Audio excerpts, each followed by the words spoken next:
How to draw shapes on a screenshot on iPhone. Screenshots are a very important aspect in today's communication. That's why Apple, with version 17 of its operating system, added an option D. Now we can add shapes to our screenshots. If you want to know how this is possible, stay until the end. All we need to do is take a screenshot. When the panel for editing screenshots appears, we need to find a button in the form of a plus sign and tap on it. Here, a menu will appear where we can add various things to the screenshot.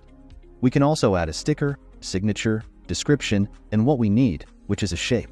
We will tap on the Add Shape option. A new menu will open in which we can choose which type of shape we want. I will choose a square. As you can see, the shape has been added to the screen. We can change its color by tapping on the color icon. In the new panel that opens, you can select a color or select opacity. You can also change the dimensions.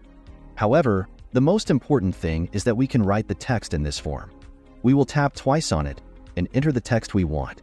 All we can do is find a nice place for this shape that can serve as a mark for some screenshot. That's it for this video. If you found this tutorial helpful, don't forget to give it a thumbs up, subscribe for more iOS tips, and hit that notification bell so you never miss an update from us.